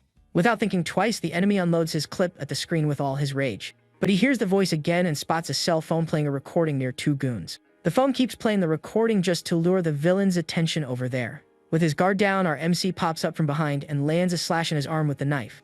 The villain screams in pain and drops the gun while our main guy hits him with a powerful kick. He takes him to the ground and pins him down with all his strength to finish the job. Yoshida screams, calling him a traitor and asking why he took out his dad like that. Our hero says he promised to wipe out the whole family, and he always finishes what he starts. With one final brutal move, he ends the villain with a precise stab to the head. Amano and Yuji watch in silence as the enemy's body drops lifeless to the floor. The bloody knife hits the ground, and the MC finally gets the revenge he's been dreaming of. With tears in his eyes, our main guy shouts in relief that he finally avenged his parents. Then he turns around and looks at Yuji and Amano, who are on the floor, hurt but safe from everything. The girl struggles to help her friend up, and they lean on each other to get out of there. Our hero points to the exit and tells him to go ahead because he's still got business to attend to. Alone, he finds a safe and cracks it open, revealing stacks of cash and gold bars. But amidst all the dough, he notices a white envelope hidden in the back of the safe. Curious, the guy grabs the envelope and holds it tight in his bandaged hands. Outside, Yuji and Amano trek through the snow, moving away from the mansion with difficulty. They look back with worried faces, wondering what their friend is going to do. Just then, our MC walks out the front door carrying a big black bag. He hands over the bag and says there's 40 million in gold for them to split and disappear. Amano feels guilty and says with a shaky voice that she betrayed him in the past. But the guy says she was threatened too, and it's time to let go of all the grudges. Yuji asks with a serious face if his buddy isn't going to run away with them. With a sad and tired look, our hero replies that he can't keep running anymore. But his friend refuses to leave and grabs him, saying he's sticking with him even if it's the end. The MC shows the envelope and says he has a plan and won't drag them into it. Amano is shocked and screams desperately like she realized what he's planning to do. He asks for just one night to fix everything and promises he'll come back to them alive. Yuji holds her back tight while she screams that she can't let him carry that burden alone. Yuji holds the girl and says that's enough, and now all they can do is believe in their friend. Our MC watches them walking away from the mansion in the falling snow. The scene cuts to a man in a suit standing next to a guy lying lifeless on the ground. Far away, Yuji and Amano hide under a bridge to rest from their injuries. The guy looks at the girl and asks what the heck was inside that mysterious envelope. Amano answers it's probably docs proving all the corruption of the city's big shots. Confused, the young man asks why something that important would be in that house in the first place. She reveals the villain's dad was the deputy police chief, so it wasn't hard to get access to everything. The MC's friend stays leaning against the wall, trying to process all this new info. The girl explains that because he had the evidence, the big wigs protected him and let him do whatever he wanted. Furious, Yuji says if Tojo goes alone he's gonna die, and decides he needs to go after his friend. But the girl holds him back and asks him to chill, believing the guy's plan has a chance of working. She explains that for the powerful people, the villain's dad was a nuisance they wanted to get rid of. And because of that, Tojo's only chance to survive is to join them to reach his goal. Then the scene shows a photo of a bald old man in bed with two women. We see it's our MC, now in a suit, tucking that photo into his jacket pocket. With his new look and the bag in hand, he walks up the stairs of a big temple at night. He keeps climbing and sees two guards standing at the door waiting for him. The security guys block him and ask who he is, but the young man just says he wants to see Mr. Goda. With a serious look, one of the goons says the boss is resting and tells him to come back tomorrow. But our MC insists and says firmly that it has to be today, no matter what. The guard cracks his knuckles and asks with a smirk if the kid is looking to check out early. Unfazed, our hero calmly starts unzipping the bag he's carrying. And from inside, he tosses the villain's dad's head on the floor, shocking everyone there. The guards are terrified by the scene and ask what he's planning to do with that. Tojo tells him to let their boss know that Yoshida Manjiro has been properly taken care of. The goon gets nervous with the message but agrees to wait and tell his boss what happened. 2 minutes later, a voice from inside the temple finally tells the guards to let him through. He enters and sees 3 more goons standing in the courtyard waiting for him with stone, cold faces. The MC walks up to a wooden door and opens it carefully to finally go inside. Inside, he finds a bald, tattooed man being served by a beautiful lady. The big boss picks up his teacup and gets ready to sip while staring at the newcomer. Analyzing him, the man asks straight up if he's the Tojo everyone is looking for. The guy is a bit surprised by the question and asks how he knows exactly who he is. Goda says Manjiro hired men to handle him and now he's here begging for his life. Annoyed, the boss slams the table and asks how he has the nerve to ask for help after everything. Our MC stays silent, surrounded by the boss's goons staring him down. Tojo dares him to end it if that's what he thinks, or else listen to his proposal till the end. Looking serious, he holds up the envelope and asks what the boss thinks of what he's got. Goda smiles, calls him interesting, but asks for a good reason to keep him alive. The woman takes the envelope from our MC's hands to hand it to her boss. She walks with the envelope toward the big boss waiting at his wooden desk. The man opens it and finds the compromising photo of the old guy with the girls. But the boss doesn't look impressed at all and asks if the kid thinks he can blackmail him with that. Tojo says it might not matter to him, but for the higher-ups it does, because he's got worse evidence. With a confident smile, he asks if the man knows how many people he's taken out just today. Then the boss gets ticked off and asks if that's a threat, because the kid isn't on his power level. Our hero says it isn't a threat since he's got absolutely nothing left to lose. He then reveals that if he doesn't report back by midnight, the rest of the evidence goes straight to the cops. The boss still doesn't care and asks what that has to do with his situation right there. The guy explains that the last place he was seen was there, so the big shots will think he's the mastermind. Hearing that, the man is completely shocked and stunned by our MC's audacity. He finally gets the plan and says the kid didn't come to beg for help, but to drag him down with him. Tojo tells him to choose to use the evidence to make more bank or hit rock bottom together. The boss laughs, saying he's a fun kid and reminds him of himself back in the day. With that, the man offers a drink to our hero as a sign of respect and to seal the deal. Without hesitating, the guy grabs the cup and downs the whole thing in one go to lock in the agreement. Then he puts the empty cup back on the tray, wrapping up the chat with the mafia boss. Goda says he'll clean up the mess, but on the condition that the kid works for him starting today. Our MC cracks a slight smile, accepting the offer and his new destiny from then on. Our hero bows and swears to dedicate his life to serving his new boss starting now. Goda orders his heavy hitter Muto to clean up the mess and contact a cop to hush up the case. The brute agrees and turns to leave to carry out his new important mission. Then the mafia boss grabs his cane, leaning against the wooden table to stand up. He tells the girl to treat the kid well and make sure he stays there for the night. But our MC reminds him again that if he doesn't return by midnight, the evidence gets sent. With a smile, the boss tells him to cut the act, because he knows exactly what his real intention is. He states with certainty that the kid never intended to do that from the very start. Our hero smiles and apologizes for getting busted while the boss walks away. Sometime later, the woman enters a room and starts getting ready for the night with the guy. She puts on her stockings carefully and sits on the edge of the bed waiting for our hero. With a seductive voice, she calls him over, saying the boss said to treat him very well tonight. The MC walks up to the lady who is sitting on the edge of the bathtub waiting for him. But suddenly, he tosses a dress at her. He says he's exhausted, asks to be left alone in peace, and slams the door in her face. Looking frustrated, the girl seems annoyed by our MC's lack of interest. Meanwhile, our hero chills in a bathtub full of hot water to get some rest. In another room, the boss calmly smokes a cigar while the woman watches him closely from afar. She comments that the guy, as expected, didn't even look at her twice in the room. Goda agrees, saying he's not average since few can suppress their desires like that. The woman asks her boss if she should keep a close eye on our MC. Goda agrees and says that he won't be easy to deal with, but that over time he will discover his weakness. With a serious look, the boss wonders if he can really feel safe making him his new pawn. The lady then turns to the man with a serious expression and says she got the message loud and clear. The next day, we see our hero sleeping peacefully in a comfy bed at the Mafia temple. Some time passes. Suddenly, our MC's eyes snap open like he just had a nightmare. Startled, he sits up in bed, sweat dripping down his face and looking terrified. Just then, the woman appears sitting on the bed, wishing him a good morning while wiping the sweat off his face. Tojo thanks her for the care and says he's got to bounce, asking her to thank Goda for him. But the lady says there's no rush and shows him the TV remote so he can see something. On the TV, the news reports a fire that resulted in the passing of Yoshida and his sons. The guy is impressed by the speed but asks about the other 8 goons who were there. I.M. explains they were criminals and nobody gives a damn if they go out like that. She then invites him to stop worrying about everything and just enjoy the moment with her right there. With a serious look, our MC gets closer to the lady and asks for her name. She smiles and introduces herself as I am Munakata, happy he finally decided to ask. But Tojo apologizes and says he's got something to handle, moving away from her on the bed. With an annoyed look, the woman watches him as he gets up and leaves the room. The scene then takes us back to the bridge where Tojo approaches Amano and Yuji. Seeing him, the girl gets surprised and stands up to welcome him back after everything. With tears in her eyes, Amano hugs him tight and shouts in relief that he's finally safe. She then says with a smile that she knew he'd make it back alive to them in the end. Our MC then says with a serious look that starting today, they won't be hunted anymore. Hearing the news, the girl hugs him even tighter and starts crying tears of relief and happiness. Yuji gets emotional too and asks why she's crying over such good news for them. The scene then shifts to an old, worn-out building where the 3 of them are crashing, and to a table full of delicious food. Yuji then praises the girl, saying he didn't know she had that kind of talent in the kitchen. Amano brags that she's been living on her own since she was 8 and knows how to get by just fine. With that, the 3 raise their glasses and make a toast to celebrate the new life waiting for them. They then sit down to eat together and enjoy their first peaceful meal in a long time. After eating, Amano asks Tojo what he plans to do with his life from now on. The guy replies that with the cash he grabbed, he's thinking of opening a small business for them. Yuji gets hyped about the idea and asks with a smile if that means they're presidents now. The girl then tells Tojo that whatever he decides to do, she'll help him with whatever he needs. Yuji looks at the lady and asks if she isn't going to go back to working at that club after everything.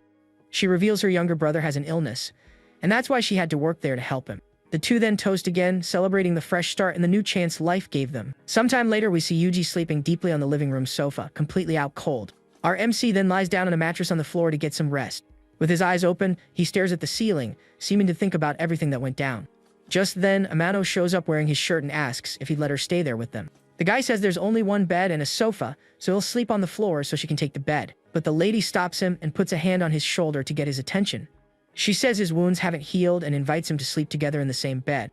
The 2 then lie down side by side but without touching each other at any point in the night. Meanwhile, Yuji keeps sleeping soundly on the living room sofa, clueless about everything. Amano then reveals to the guy that she's been into him since their student days. But our hero seems to be asleep and doesn't show any reaction to the girl's confession. The next day, Yuji asks if the lady is going to live with them while a man watches them. The MC confirms, saying she's got nowhere else to go and they need to buy a new bed. The friend then comments that with the dough they grabbed, the 3 of them can live well for a while. But suddenly, a group of tattooed heavy hitters shows up in front of the 2 on the street. One of the bullies stares them down with a grin and asks if they're the ones they're looking for. Yuji gets tense and asks if they know them, but our MC stays super calm. Scared, the friend says not to get involved and tries to back away from the trouble fast. But the leader calls him out and mocks him, saying they went easy on him last time. Our hero then asks with a cold look if they were the ones who hurt his friend before. The guy screams he didn't do anything, begging them not to start a fight. The brute then threatens to beat him every time he sees him on the street and tells him to be ready. The trio of bullies stares at the 2 friends with contempt, ready to start a brawl right there. But the leader gets annoyed and lands a slap on Tojo's face, asking if he's got a problem. Wasting no time, our hero strikes back with a devastating punch right in the aggressor's face. With the force of the blow, the brute goes flying and hits the ground hard, completely stunned. He stays on the ground with his face all messed up and covered in red liquid from the punch he took. The other 2 goons run to help their boss and call him a bastard for fighting back. Our MC then opens his shirt and reveals his chest full of battle scars. The bullies go silent for a moment, surprised by our hero's attitude. Furious, the leader orders his goons to get the guy with everything and finish him off once and for all. With that, the 2 heavy hitters run toward our MC to attack him together. But the guy cracks a sinister smile and seems more than ready for the fight to come. The fight kicks off, and the 2 goons rush at our hero with everything they got. But he dodges with ease and lands a powerful punch right in one of the enemy's faces. With a furious look, he keeps punching the fallen brute without any mercy. He then turns to the other goon and gets ready for the next attack with a focused look. The last bully tries to land a punch, but our MC blocks the hit easily. He then grabs the enemy's arm tight and twists it to immobilize him completely. With a powerful knee strike, he finishes the brute, who spits red liquid from the impact. The group leader stays on the floor, shocked and frozen seeing his goons get taken down. Scared, the brute asks to talk, but our hero keeps getting closer. He then grabs the leader of the bullies by the collar, ready to keep the beatdown going. Without hesitating, the guy lands another powerful punch on the enemy's face who provoked him. But Yuji holds him back and asks him to stop, because their life finally stabilized. Tojo lets him go and warns him that he's letting him walk today, but next time will be different. The goon helps his boss up while our MC turns to leave. They threaten him saying they know his address, but the guy invites them to come by any time. Yuji explains their boss is Kuro-san, a dangerous guy who runs that whole area. Our hero then puts a hand on his friend's shoulder to try and calm him down a bit. With a smile, he suggests they fight this boss and take control of everything. The friend is shocked by the attitude and thinks Tojo has changed and is a different person now. He then worries and says they're definitely gonna bring a ton of goons to the fight. But Yuji remembers two guys he helped before and says he's gonna call them for backup. The scene then takes us to a more remote and slightly poorer part of the city. There we see a heavy hitter with a popsicle in hand and another guy smoking a cigarette by the fence. Tojo watches them from afar and comments that they don't look like much help in a fight. But the friend guarantees that even if they don't fight well, they are people of total trust. The guy smoking then asks Yuji who the opponent is that they're gonna face. With a clenched fist, the guy replies with a serious look that the enemy is that Kuro-san guy. Hearing the name, the two new allies get completely shocked and super scared of the situation. Tojo says they were the ones who hurt his friend, and that he's gonna settle the score with all of them. But the smoker laughs and says he isn't scared and that he's wanted to end that bastard for a long time. The heavy hitter agrees and says he was also waiting for those words to jump into action. Our MC gets impressed and says they have more guts than he imagined. He then says courage alone won't win the fight, and that for a small group to win, they need a plan. With that, the guy points to his head and says they need to use that place to their advantage. Sometime later, a white van arrives at high speed in a more remote and dark location. From inside, several of the enemy's goons come out armed with bats, ready to brawl. Then this Kuro-san guy appears and asks his men if this is the right meeting spot. One of the goons confirms and says he watched all day, and they've been there the whole time. The big boss then asks his lackey how many enemies are waiting for them inside. The blonde bully replies there are 5 and that the guy who beat him is a crazy ex-con. But the boss laughs, says he's been to prison too, and orders his men to finish them off fast. From inside the spot, our hero watches through the window as the enemy squad rolls up for the attack.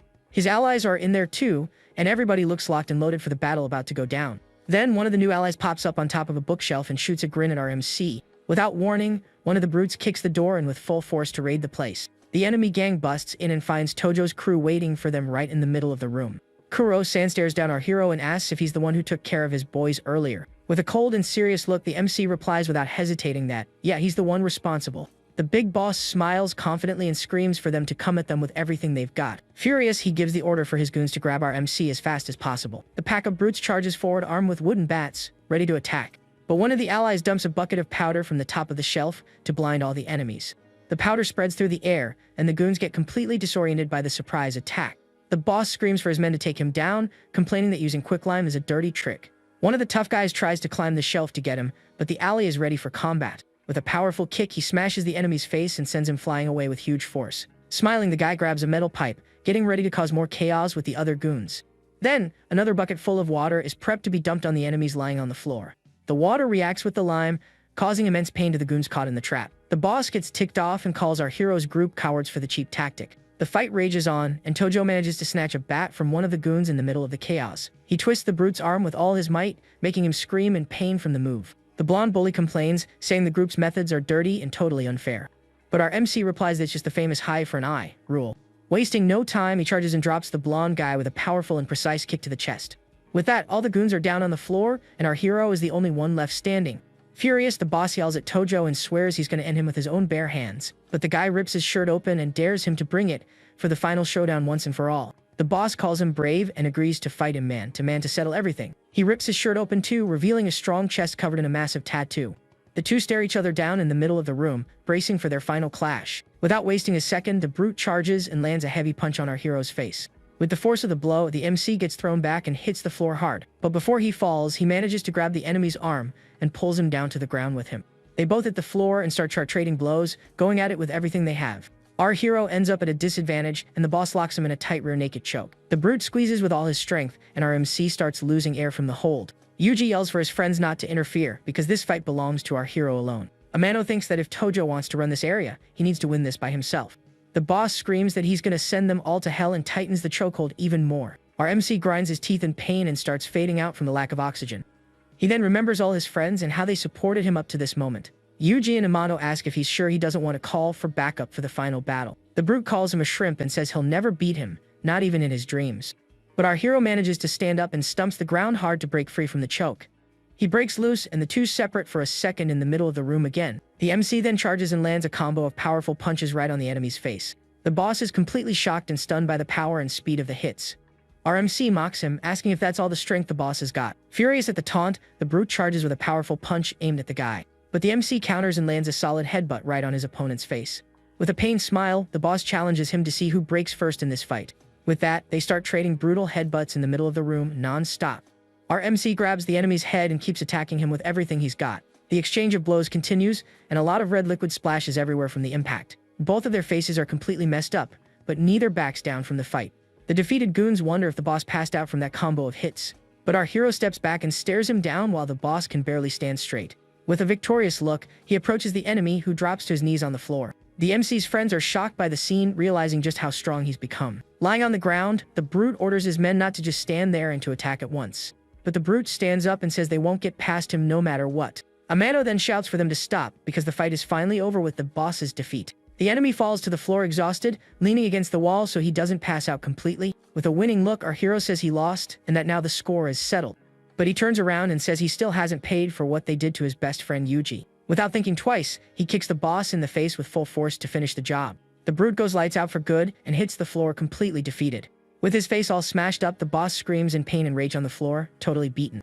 The blonde goon then yells that he already called his cousin on the force, and nobody's escaping. Our hero doesn't flinch and says he'll wait for the cops to arrive, no problem at all. One of the allies panics, saying they need to bail or they'll all get arrested right now. But the MC calmly picks his shirt up off the floor, getting ready for what's coming. He tells his friends to chill, because nobody is getting arrested and they're gonna wait. The smoker still doubts it, saying they might be completely screwed in this situation. But Yuji calms him down, saying it's all good and to trust his friend. Just then, footsteps are heard, and the cops finally arrive at the scene of the chaos. An officer asks what's going on there, seeing all the brutes lying on the floor. The blonde guy points at the group and accuses our hero of starting the whole brawl. The cop stares at the MC and ironically praises him for having the guts to beat up his cousin. Our hero gets the picture and realizes that's why the boss was so arrogant. The officer says it's too late now, and that he'll have forever to think about his stupidity in prison. But the guy stares at him coldly and asks if he really has all that authority. With a smirk, the cop brags that in this place, he is the law and can do whatever he wants. The blonde guy asks his cousin to let him land one punch on the kid before taking him to the cell. The officer agrees with an evil smile and orders his men to arrest everyone there. Following the order, the other cops step forward with their batons ready for action. But our hero pulls out his phone and asks if he can make a quick call first. The officer laughs at him, saying there's nobody around who can go against his authority. But our hero warns him that in 5 minutes, he'll be on his knees begging for forgiveness. The blonde guy asks if he doesn't know about the connection between the cop and Chief Tanaka. The goon brags that the cop is the chief's nephew, and that above them is the powerful Manjiro. Smiling, our MC thinks to himself that they don't know he already took out this Manjiro guy. The officer tells him to make the call so they can see who ends up on their knees in the end. Our hero dials AM to ask for help from his new boss. He gets on the phone while the cop and his cousin watch him with disdain and confidence. On the other end of the line, our MC talks to IAM and asks her to pass a message. With a serious look, he thinks this is a good chance to see if Goda is actually reliable. In his office, the woman knocks on the door to enter and talk to her boss about the issue. She walks up and informs the big boss that Manabu Tojo is asking for his help right now. Goda listens to his assistant's message very carefully, but he tells her to refuse, saying the kid hasn't been useful yet and is already making demands. The woman agrees and heads toward the boss, but she reminds him that if they hang him out to dry now, it might reflect badly on his credibility. IM says trust is a two-way street and that he still has him in the palm of his hand. The boss caves and orders Muta to handle it, but warns that Tojo is going to pay dearly for this. Back at the fight, the cop mocks him, asking what happened to all that big talk from before. Our hero stays silent, wondering if Goda has no intention of actually saving him. The cop gets tired of waiting and orders his men to take everyone to the station at once. But suddenly, one of our hero's new allies grabs one of the officer's hands tightly. The cops are surprised by the brute's attitude as he stares them down with a serious look. The officer threatens him, asking if he knows what happens to people who lay a hand on a cop. The blonde guy screams for them to give up and stop resisting, because they're finished. One of the allies looks at our hero, wondering if this really is the end for them. But suddenly, the cop's phone starts ringing with a call from his chief at the station. He screams at his subordinate, saying he really messed up this time. The officer is confused, saying he was just arresting some thugs on the street. On the other end, the chief asks if he isn't talking about Manabu Tojo by any chance. Terrified, the cop confirms the suspicion his boss, who sounds super pissed off at him. With a victorious smile, our MC thinks things are getting very interesting. The officer agrees to let him go immediately and hangs up the call with his chief. The blonde guy doesn't get it and asks what's happening and why he doesn't just arrest them. Enraged, the cop screams for his cousin to shut his mouth and calls him an idiot in front of everyone. Then he smacks the blonde guy with his baton, accusing him of touching our hero. Two officers hand a baton to the MC as a way of apologizing. The blonde guy's cousin apologizes, saying it was all a misunderstanding and the other guys are the trash. But Tojo reminds him of what he said earlier and stares at him with eyes full of hate and vengeance. With a cold look, he orders the cop to kneel and apologize for what he did. Scared, the cop kneels on the floor and starts bowing, asking for forgiveness. He begs our hero to spare his life while bowing repeatedly on the ground. His men and the other bullies watch the scene in silence, completely shocked by everything. With his face all bruised, the officer continues to desperately beg for his life. But the MC tells him to take his trash and get lost, never appear in front of him again. The cop agrees to the order and gets up with a smile of relief on his face. With that, the group of cops and bullies leaves the scene, leaving our hero in peace. One of the allies congratulates him, saying that from now on, he's their new boss. The heavy hitter agrees, saying he'll follow the new boss with loyalty from here on out. With a smile, Amato praises him, saying he was impressive in battle as always. Tojo tells them to cut the flattery and that'll be worth it if they follow him. The two new allies get hyped, shouting that with him leading, they're gonna grow big. Our MC thinks for a bit and says maybe they should open a legit business. Everyone goes silent, a bit confused by the new boss's unexpected idea. He says that with Kuroki out of the picture, the whole district is free for the taking. One of the allies is shocked by the ambition and asks if he doesn't think that's a bit too much. But our hero says if they're going to do something, they go all in or don't do it at all. He turns to Amano and asks her to take the evidence to Goda and pay him a visit. The girl smiles at the order, seeming to understand her new boss's plan perfectly. Our MC turns his back and says he's going to make a deal with the city's big boss. Ayam enters the office and informs her boss that a gift from Manabu Tojo has arrived. Amano enters the room accompanied by the other woman to deliver the package to Goda. She hands the envelope to the boss, saying it was a request from Tojo for him. The man opens the envelope and finds what looks like a receipt for a bribe inside. Amano reveals the recipient is a major figure in the city and this gives him leverage. The mafia boss analyzes the document very carefully. The girl stands in front of the man, waiting for his next order or reaction. Goda smiles, looking very satisfied with the gift he received from his new subordinate. Amano says she actually has another favor to ask on behalf of our MC. The boss tells her to speak straight, and she reveals the next step of their plan. With a serious look, she says their next target is the dangerous Shuhei Yoshimura. But the boss says he isn't worth his time, and he won't get involved with that guy. The girl asks him to just cut his ties with the police, and they'll handle the rest. Goda agrees but asks what's in it for him, running his hand up the girl's leg. She says as soon as they're done, he'll have a proper reward for all his help. In a flashback, one of the allies explains that the target runs the district and owns 10 establishments. He also reveals that Kuroki is just one of his lackeys, and that he pays the police chief for protection. Our hero concludes that to get the target, they need to silence the police chief first. One of the allies nods, agreeing with the logic of our hero's plan. With a dark look, he thinks that if his money is at risk, not even Goda will shut him up. The group walks toward a huge mansion that looks like the target's house. One of the allies gets worried, saying a frontal attack is risky since he'll have a lot of guards. But our MC calms him down, saying they're there to talk, not to fight. With a smile, the ally says he gets the plan and is with the boss till the end. With that, our hero's group invades the property, hopping the front gate with agility. But as they enter, they're greeted by two guard dogs barking at them. The Dobermans charge at the group, ready to attack anyone who gets close. With an intimidating look, our MC tells them not to be scared because they're just puppies. The dogs get spooked by the guy's aura and stop advancing, afraid of his presence. The dogs see him as a true apex predator. The two dogs calm down and back away, terrified of their powerful new opponent. A man appears and yells for the dogs to come back to him immediately. Then Yoshimura shows up with his goons and asks if he is Manabu Tojo. Our MC nods, getting ready for whatever happens next. The man accuses him of hurting Kuroki and coming to start more trouble on his turf. But the guy says Kuroki was personal and today is strictly business between them. The boss laughs with disdain and tells him to leave because he has no business with him. With that, two of his goons approach the MC to kick him out violently. But one of the allies grabs him in a strong rear naked choke to protect his new boss. The other ally jumps in the fight too, grabbing the other goon by the collar tightly. The allies shout that they won't hold back and go after the other goons with everything. One of the guards takes a devastating punch right to the face with huge force and violence. The other goon gets caught off guard and grabbed by the neck with no chance to react. Tojo smashes the man's head into the ground hard, and red liquid splashes sideways. With the two guards down, our MC stands victorious over his defeated enemies. One of the remaining heavy hitters gets enraged by the scene and screams that they asked for this. The boss gets annoyed and threatens him, saying with one call, they're all going to prison. But the guy dares him to make the call and says calmly that they'll wait, no problem. The brute is shocked by the audacity and can't believe what he just heard from the kid. He grabs his phone and calls the police chief, asking him to send someone over. On the other end, the officer asks if it's about a guy named Manabu Tojo, and he confirms. The police chief apologizes, saying he can't touch the guy because his hands are tied. Furious, the man screams, asking why he's abandoning him after all the money he paid. But the officer simply hangs up on him, leaving him completely without support. The boss stands in silence, unable to believe he was abandoned that easily. With a victorious smile, our hero asks if they can finally go inside to talk now. Defeated, the man says he has no choice and tells them to come in, saying he'll hear what they have to say. Inside the mansion, the big boss awaits our hero and his group with a serious look on his face. With that, the protagonist and his allies face the man, who calmly begins to serve tea. The big guy then takes a sip of the drink and asks directly what they want to talk about. With a confident smile, Tojo says he heard that Kuroki was put in charge of some arcades. Hearing this, the boss gets furious and questions if he took down one of his underlings on purpose. Our hero explains that he had issues with Kuroki, but as an apology, he'll take over the arcades. One of the henchmen gets angry at the proposal and yells that the guy is being way too arrogant. The guard then pulls out a blade and asks if the young man is looking for some serious trouble. But the boss raises his hand and signals for his henchman to calm down and stop the commotion. The man then says he's never heard of him and questions if he really has the skills for the job. Our protagonist then reminds him that on the phone, Boss Tanaka refused his request upon hearing his name. The big guy is shocked, realizing the young man has someone powerful backing him up. He then laments that if Manjiro were alive, he would never be humiliated like this by a kid. Hearing the name, Tojo asks if by any chance he's talking about Manjiro Yoshida. The man is completely shocked by the question and asks if the young man happens to know him. Our hero then reveals that he set him up once, but that he's no longer in this world. The boss then realizes the story about the fire was a lie and that Tojo was the one truly responsible.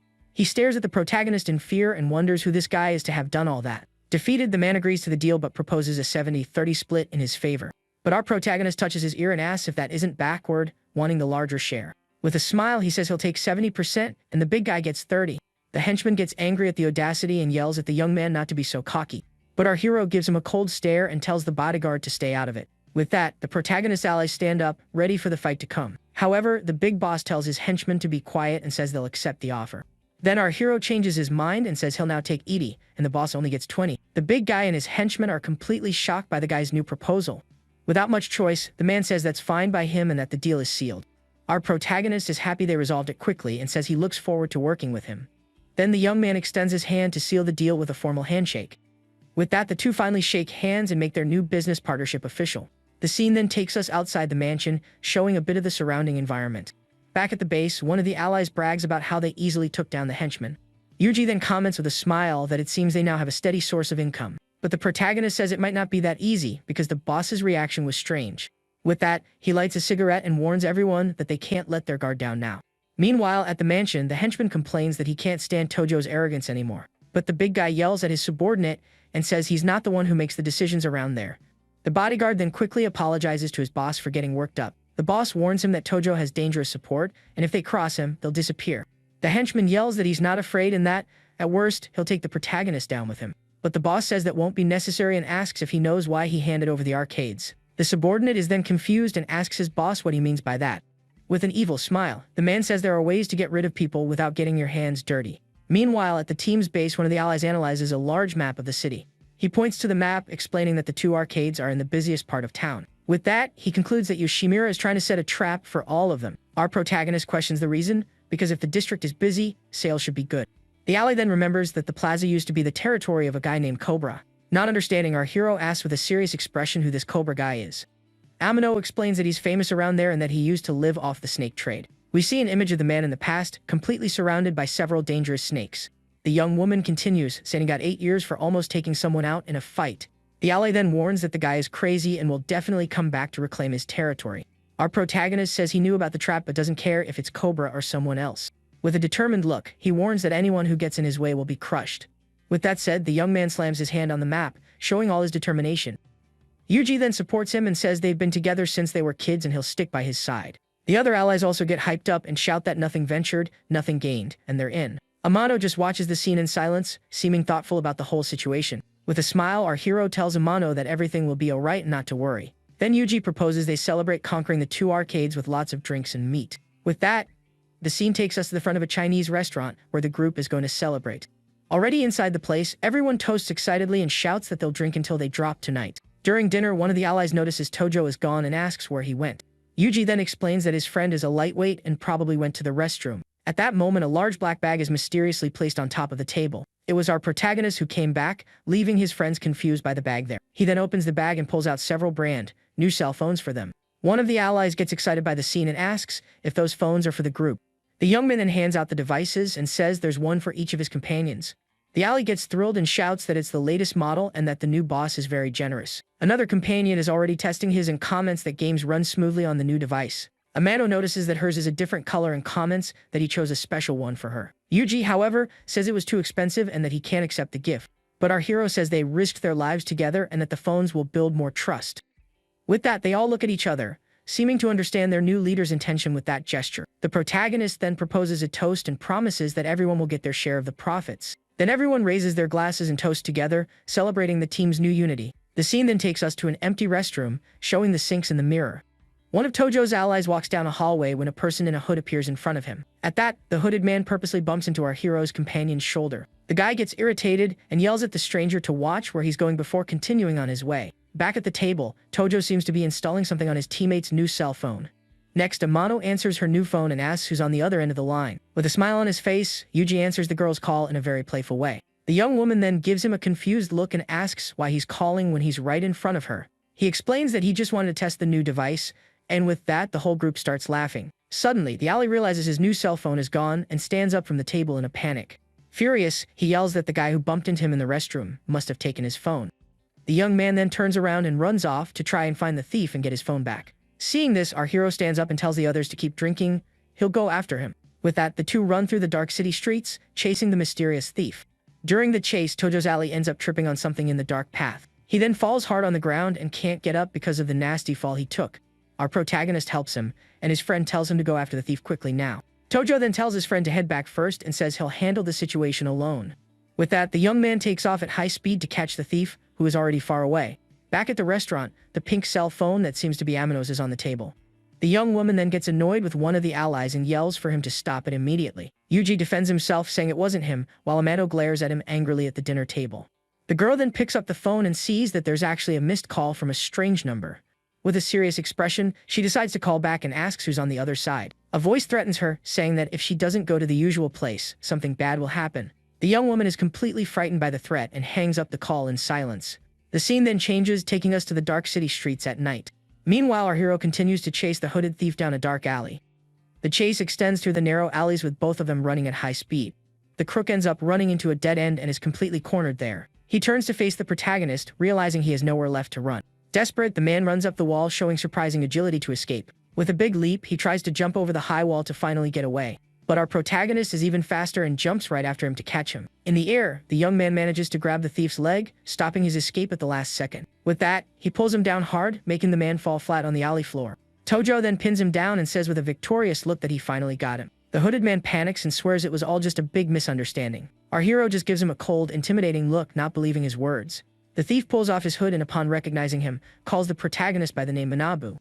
He reveals they were in the same prison and questions what the young man is doing there. The man on the ground shouts in relief that Manabu is alive and thanks the heavens for it. The scene then takes us to a night view of the city with its illuminated buildings. In the alley, the two sit down and the former prison mate begins to tell his story. He says that the prison became peaceful after Tojo left and Yumi was moved to another cell. But he warns that Yumi swore to crush the protagonist if he ever found him alive out there. With a smile, Tojo says he can come and that he'd actually like to thank him. The man then gets confused and asks why everyone says the young man passed on. Our hero says he doesn't want to talk about the past, but that he's alive and plans to grow. The ex-inmate says he got out a month ago, but couldn't find a job and stole out of desperation. Crying, he calls himself pathetic and begs not to go back to prison because he's hungry. Seeing his desperation, our protagonist seems to console him with a gesture of understanding.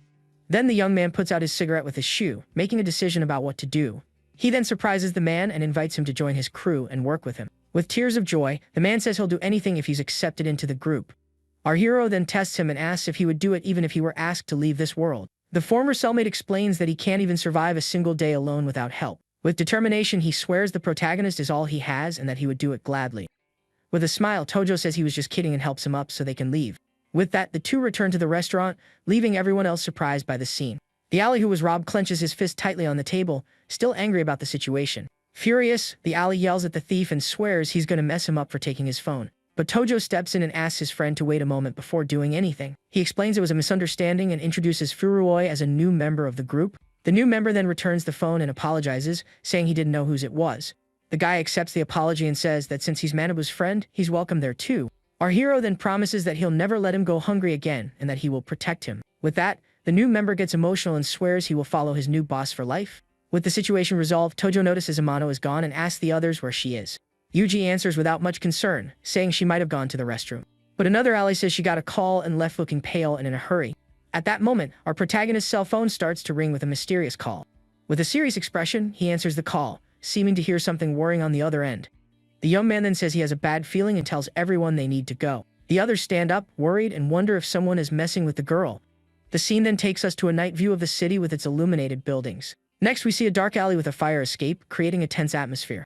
Alone, Amano walks down the dark alley, seeming to be heading to some kind of meeting. She then comes face to face with three men who are waiting for her, and one of them insults her for showing up. The three figures step out of the darkness, revealing a man in a pink suit and two henchmen. The man in pink then yells furiously and asks where she's been hiding for the past few days. Amano stares at the man in the pink suit, seeming to recognize him from somewhere in her past. Furious, he confronts her and yells that she still hasn't paid her debt and was trying to run away.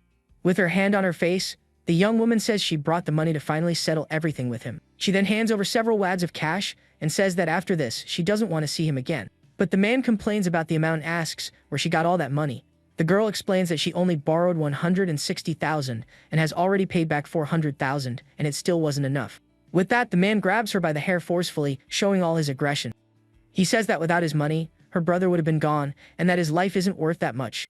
The young woman then glares at him with hatred and asks how much more he wants to finally leave her alone. With a wicked smile, he says she now owes 2 million for betraying him. The man then spits on the ground in contempt, showing he's not going to make it easy for the girl. Amado yells that he's just a client and asks who he thinks he is to act like that. Injured, the man strikes her hard and calls her a tool for making money. With the blow, she falls to the ground in a lot of pain and glares at him with hatred in her eyes. The attacker then lifts her up by the face and looks at her with contempt for what she said. He says he doesn't care how she gets the money, but she can't forget the debt. But as he's about to strike her again, a strong hand grabs his wrist, stopping the blow. The man is completely shocked and surprised to see that someone has intervened in the fight. It was our hero who, with an intimidating look, tells the attacker to stop right now. Enraged by the interruption, the aggressor demands to know who on earth our hero is. But Tojo gives him an icy stare, questioning why he would lay a hand on the girl. The man in the pink suit screams that what he does with his woman is none of his concern. Hearing this, Amano looks at her savior, stunned by his sudden appearance. The young woman then shouts that the guy isn't her boyfriend and means absolutely nothing to her. Her attacker gives a sly grin, asking if they're her clients and even offering a discount. Without hesitating, the protagonist drives a powerful fist straight into the man's face. From the blow, the guy staggers backward, clutching his face in intense pain.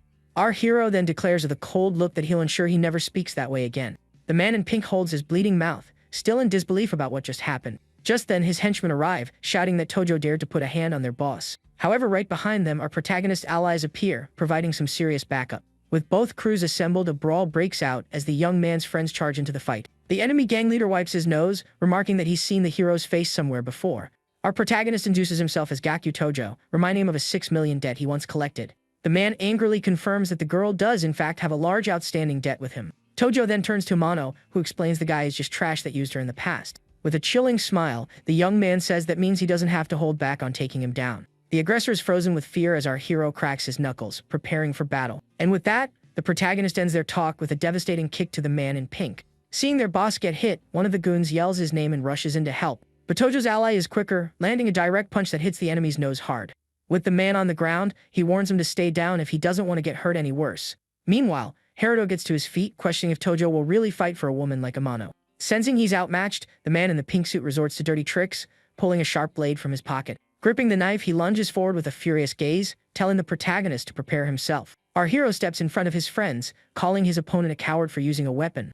The enemy lets out a laugh, mockingly asking if the young man is scared of his little blade. Unimpressed, Tojo simply opens his shirt, revealing a muscular and heavily scared physique. He stands his ground with a dark expression, showing he's not the least bit intimidated. His attacker is utterly terrified by the sight, screaming for the young man not to come any closer. Consumed by desperation, the man in pink charges with the blade, yelling for him to be gone. Our hero just watches him with a cold, calculating gaze, waiting for the perfect moment to strike.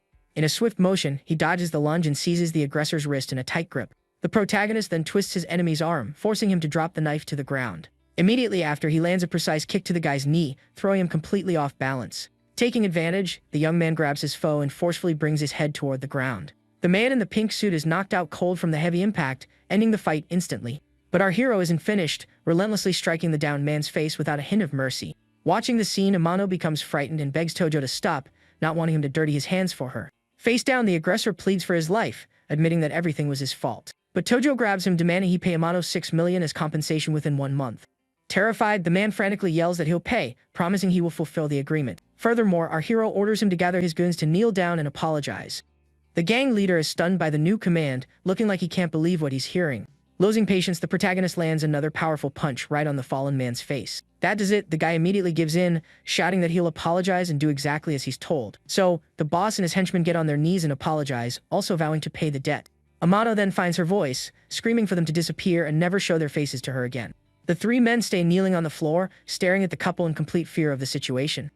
Our hero reinforces her command, yelling at them to get lost and asking if they didn't hear the lady. The henchmen help their boss to his feet and flee, as Tojo calls them worthless scum. Overcome with emotion, the young woman throws her arms around her savior, thanking him for coming for her. He holds her close, assuring her that everything is fine now and promising no one will harm her again. One of his allies then jokes around, asking for a hug too since they all came to help out. But another companion tells him off, saying to let them have their moment and that they should go on ahead. In tears, the girl asks why he went through all that for someone like her, feeling so unworthy. He replies gently that it's because they are friends and her troubles are his troubles too. The young man tells her to forget her past, because starting today, a brand new life is waiting for her. With a smile, he tells her to cut the nonsense and get ready for the arcade delivery tomorrow. With the conflict resolved, the protagonist says it's time for them to leave and prepare for the next day. Amano looks up at him, her eyes filled with emotion and a soft smile, looking full of new hope.